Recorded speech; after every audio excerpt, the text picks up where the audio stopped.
की जय। सद्गुरुदेव भगवान की जय। अभी जो भाई साहब ने बताया आप लोगों को यज्ञ का महत्व बताया है ना, हमें यज्ञ क्यों जरूरी है। क्योंकि हम कोई जानवर तो है नहीं, पशु पक्षी है नहीं, है ना, कीड़े मकोड़े हैं नहीं, हम मनुष्य हैं, मतलब सबसे श्रेष्ठ हैं। हमसे श्रेष्ठ कोई भी नहीं, केवल परमात्मा ही है। तो हमारे अंदर परमात्मा के भी गुण हैं और जानवरों पशु पक्षियों के भी गुण है ना। तो मनुष्य के लिए वो जो शोभा नहीं देते, उसकी बात है कि हमारे दुर्गुणों को दूर करके अच्छे गुणों का हमें प्रवेश हो। इस तरह से हम प्रार्थना करते हैं। पूरे यज्ञ में खासकर बात बता रहे हैं कि एक बात यह है, दूसरी बात यह है कि जो संसार बसा हुआ है वो सब तेरा ही है संसार, और हम भी तेरे ही हैं। जो भी हमें मिलता है प्रकृति से सब तेरा ही है, क्योंकि हम साथ में तो कुछ भी लेके नहीं आए थे, है ना, ना लेके जाएंगे।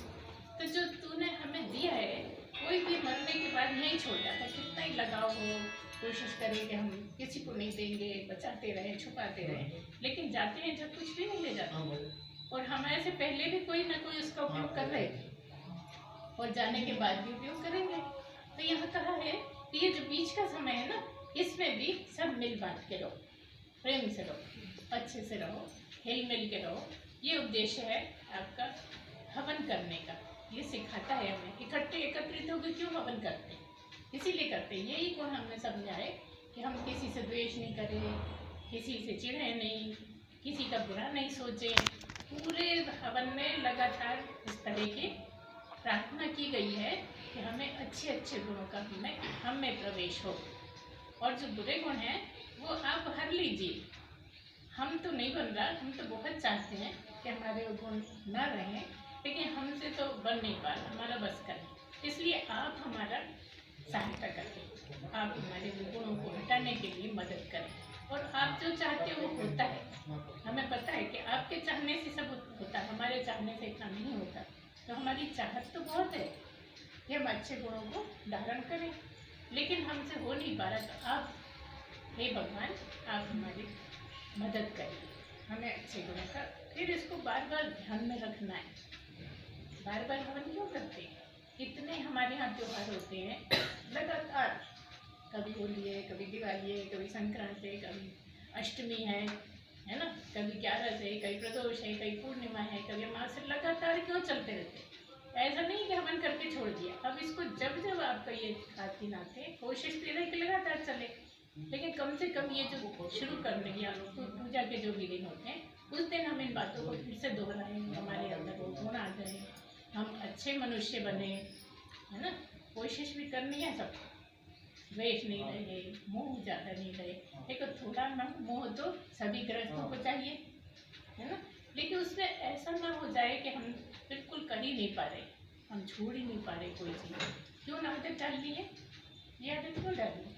ये आदत इसलिए डालनी है कि जब हम जगत को छोड़ेंगे ना, तब हमें आसानी है। नहीं तो हमें पता है कि छोड़ना तो है ही, लेकिन छूट ही नहीं रहा। कहते हैं ना प्राण अटके, मैंने कहा कायम प्राण अटके, चलिए अरे बेटे में प्राण अटके। कैसे? बेटा आ जाए तो प्राण निकल जाए, है ना। क्या बोले? अगर ऐसा हो तो किसी की प्राण जाएंगे, और फिर बेटे को बुलाओ मत ना। अगर ऐसा ही है तो जीते रखने की बहुत अच्छी तरीका है कि भाई ना बेटा आएगा ना प्राण निकलेंगे। लेकिन ये सब हम मन को समझाने के लिए ऐसी बातें करते हैं। क्यों करते हैं? ताकि हमें इसका बार बार ध्यान आए। हवन क्यों करते हैं?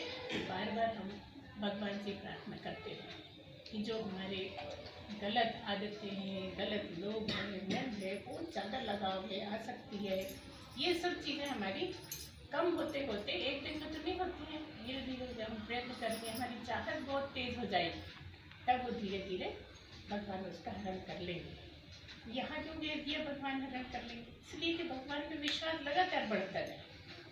जितना ज़्यादा भगवान पे विश्वास करोगे आप, तो आगे चल के आपका उसी में लाभ है। और प्राण जाते समय आसानी से प्राण छोड़ दो। और उस समय क्या करना होता है? जब मनुष्य दुनिया से जाता है तब क्या करना होता है? ये जो सारी जिंदगी हवन पूजा पाठ कर रहे हैं, केवल इसलिए करते हैं कि मरते समय भगवान की याद आ जाए। सब कुछ याद आता है, लेकिन भगवान याद नहीं। जिसको भगवान याद आ जाए उसको फिर दुनिया में आने की जरूरत नहीं। अच्छा भगवान नहीं आया, कोई और याद आया, तो जिसकी याद आई कि उसी के पास जाएंगे। मनुष्यों में जो भी याद आए, जानवर में मान लो हमें गाय बड़ी प्यारी है, हमारे गाँव से गाय से बहुत लगाव है। आपने सुना है ना, एक ऋषि थे जिनको हिरण से आसक्ति हो गई थी, है ना। इतना बड़े ऋषि थे, बहुत आदत थी, सन्यासी थे, क्या तपस्वी थे, हाँ जड़। और एक छोटा सा हिरण का बच्चा उनको मिल गया था, उसकी माँ मर गई थी, वो छलांग लगा रही थी नदी के उस पार, तो बच्चा तो बच गया और माँ मर गई। तो इनको बहुत दया आई, ये नहा रहे थे वहाँ, ये ले आए उस बच्चे को और खूब पाला, खूब प्रेम से रखा। पूरे टाइम इतना ज़्यादा लगाव हो गया कि खाना खा रहे हैं तो उसी को देख रहे हैं, परेशान तो नहीं हो रहा, पहले उसको खिला दें, पहले उसका ध्यान रखें, सर्दियों में उड़ा उड़ा के रखें, पूरा मतलब इतना ज़्यादा उसमें हो गए कि भगवान को दिए थे बिल्कुल। तो क्या हुआ, जब उसी में आसक्ति हुई, उसी में मन लगा, तो अंतिम समय क्या हुआ, जब प्राण छोड़े तब भी उसी का ही ध्यान था, वही सामने था। तो अगले जन्म में हिरण बन गए। अच्छे तपस्वी थे, बहुत ऊंचे, तब भी क्योंकि उससे मन हट गया मरते समय, इसलिए हिरण बने। इससे क्या पता लग रहा है कि आप मरते समय के लिए सारी जिंदगी भगवान को याद करें ताकि आपका उद्धार हो, है ना। इसलिए बार बार भगवान को याद करिए, भगवान को पूछिए, जिस तरह से कर सकते हो। हम ये नहीं कह रहे कि एक ही तरीका, क्योंकि सबको अलग अलग तरीका भाता है। किसी को भजन गाना अच्छा लगता है, किसी को मंत्र बोलना अच्छा लगता है, किसी को प्रार्थना करनी अच्छी लगती है, जिसका जैसा मन कहता हो, इसमें जबरदस्ती बिल्कुल नहीं है ना। तो किसी को ग्रंथ पढ़ना अच्छा लगता है, शास्त्र पढ़ते हैं, उसके बहाने याद करते हैं। तो जैसा भी हो, केवल और केवल मनुष्य जन्म में ही कर सकते हो, इसलिए प्रयत्न करिए। आप लोग सभी करते हैं, हमें पता है, हमारे साथ जो बैठते हैं उनको तो बहुत इसकी आदत पड़ गई है, और अपने सभी प्रश्नों का उत्तर लेते रहते हैं, हल करवाते रहते हैं। काफ़ी अच्छा आता भी है, कई बोलने को बोलते हैं तो बोल भी लेते हैं, है ना। लेकिन बोलना ही उद्देश्य नहीं है। उद्देश्य यह है कि परमात्मा से इतनी लगन लग जाए, इतनी लगन लग जाए कि हम इसको भूल जाए, परमात्मा को ही याद रहे। तो क्या परिणाम होगा, भगवान को याद करते करते भगवान हो जाओ। भगवान का मतलब क्या है, जो मनुष्य 84 लाख में बस इससे ऊपर परमात्मा है और उनके नीचे 84 लाख योनियाँ हैं, तो बाकी 84 लाख में एक माइनस एक हटा दिया जाए तो उतनी योनियाँ तो आप पार कर चुके अपनी मेहनत से, अपने कर्म काट के, अपने जो भी भगवान जैसे राह दिखाता गया, चलते गए। आखिरी योनि थी जब आपको परमात्मा को टच करना था, परमात्मा के साथ परमानेंट एक हो जाना था। ये भगवान के साथ मिल जाना ही मनुष्य जन्म में, मनुष्य शरीर रहते हुए भगवान हो जाना है। क्या कहने, अगर मनुष्य रहते ही परमात्मा का धीरे धीरे समझ में आ जाए कि है क्या, अंत में क्या पाओगे कि वो तो मैं ही हूँ। अब जब मैं ही हूँ कहते हैं तो आप इसको समझ लेते हो, है ना। सुनने वालों को समझ में आ रहा है अच्छे से कि ये जो असली मैं है, एक मैं व्यवहार की है और एक मैं असली, जो असली मैं है वो परमात्मा ही है।